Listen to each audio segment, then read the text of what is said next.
For a while I really resisted the idea of like getting into drones because it's like, honestly, I'm like jealous of people who are into things. I mean, I like stuff. Like there are things that I like, but I don't feel like I'm really into anything anymore. And it's like I want to have a thing. Like why can't I have a thing? Why can't I have hobbies? So I bought the drone and I'm still using it, or I'm still very obligated to use it because I did spend money on the thing, and I would hate myself even more if it just sat here after I went and spent money on it. So it is kind of fun. It does serve as a nice distraction from the things that on a day-to-day basis kind of threaten to ruin my good time in Japan. So on Sunday I had a little bit of free time, and I said let's get some droning in. Now, if you recall from my previous drone videos, such as how to fly a drone legally in Japan, and then I think it was, I'm pretty sure I'm not a lawyer, in parentheses. Anyway, if you remember, I live in a part of Japan where it's illegal to fly a drone pretty much everywhere. And since I failed my driving test, I'll be riding my bicycle today. My destination is the Hanami-gawa, or Cherry Blossom Viewing River, I think, literally, but there are no cherry blossoms because it's December, and it's so cold outside that I want to go home pretty much immediately, but since I've passed the point of no return, I press on. Now, I've chosen the river because I really like flying the drone over water, for two reasons, I guess. I think, one, it kind of reminds me of the first level of Star Fox 64, which is one of my favorite games of all time.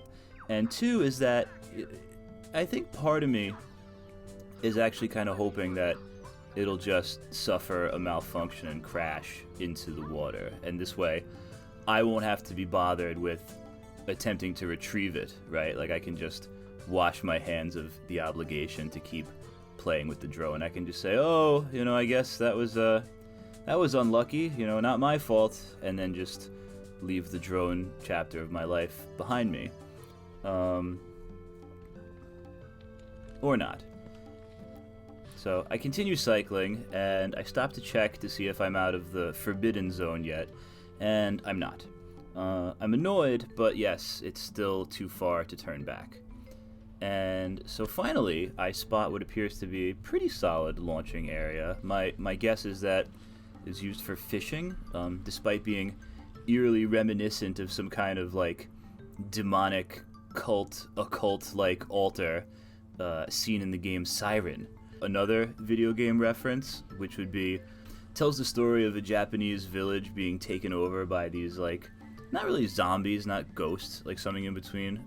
I think in the game they're called Shibito, which is like, I guess it just means dead person, but I mean to the English speaking gamer like myself, it sounds pretty cool. Like, oh, like look out, the Shibito are gonna get you. But I don't see any Shibito around here, but there are a lot of people, so I'm kind of uncomfortable flying it over here. It's just, I don't know, and the sun's kind of in the wrong place, and there's like radio towers are a little bit too close. And that's the last thing I need, right, is to hit that and take out the electricity for a couple miles and be the guy who goes to jail for that. So I'm not really feeling this spot, so I'm gonna keep going.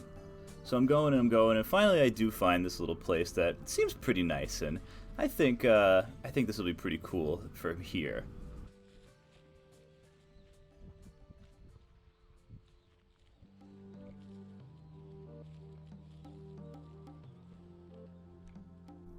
And is it as fun as I thought it was gonna be? Not really, but I feel like, I don't know, I feel like I got my money's worth for the day, so I'm definitely gonna have to come back at a time where it's not freezing. And perhaps, slowly but surely, if I don't crash the thing, I think I will get kind of better at flying it and find more interesting places to go and more interesting ways to incorporate it into videos. So I have to say that I do kind of like it. And I do hope to continue messing with it in the future. So if you know of a cool place, or there's a place you want me to try to go, let me know and I'll see if I can do that. Otherwise, I'll see you next time.